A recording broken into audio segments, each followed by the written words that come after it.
G'day, that's Safety Guy here, in the middle of the pandemic.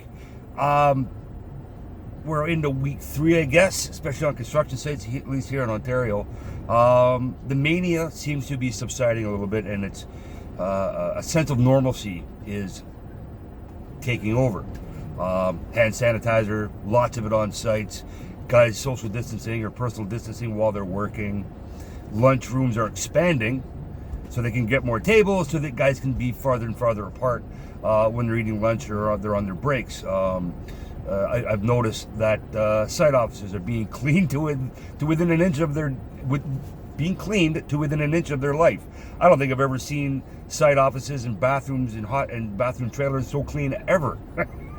So on the plus side, you know what, the mania is subsiding a little bit, especially even the grocery stores seem to be a little bit more normal.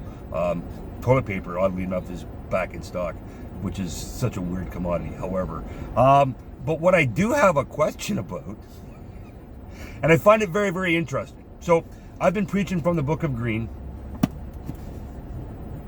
7 years as a safety guy. Respiratory protection. When you're sweeping up, when you're chipping, when you're grinding, when you're welding, when there's dust in the air, to prevent silicosis, to prevent other occupational illnesses for years. Where's your mask? I don't need it. Fuck my glasses up. Fuck. Now, it takes a global pandemic to have almost every worker on site that I've seen wear a mask at least a year.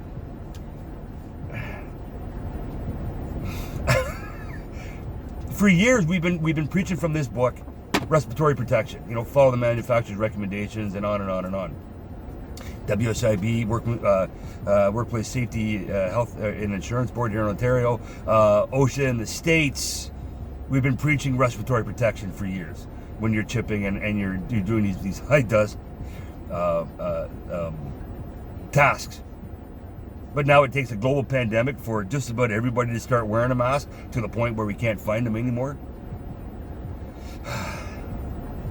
It's a good thing. I'm not complaining. I mean, there's a lot of guys out there that I've talked to for the last 4 or 5 years on different sites that would never wear a dust mask. No, man, no, I don't need one, and I'm only going to be a minute. These are the same guys that are wearing them in their cars. These are the same guys that are wearing them on site all day. So, you know what? It's a positive thing. Unfortunately, it took a global pandemic to have some workers see the light. And I'm not saying all. Just there's some, and you know what? When I was a worker, I was just as guilty of being that guy because I always had a beard. And like I've said in a lot of my training classes, after 14 years in the military, with the RSM and the Queen telling me I had to shave, there's nobody that tell me I can shave anymore. I don't shave. Right? I have that's it. That's all. How's that going to affect me with this pandemic when they say you have to wear a mask? You know what? I know I can't do a fit test because it won't fit properly. However, you know what? If I'm coughing, I'm keeping it inside my mask, then the mask is doing its job. If I'm around people that are contaminated and they're coughing and they're wearing a mask, I'm not going to get it through my mouth. I don't do high risk activities anymore as a safety guy. I don't chip, I don't clean, I don't sweep. If I'm in an area that task is happening, I stand back.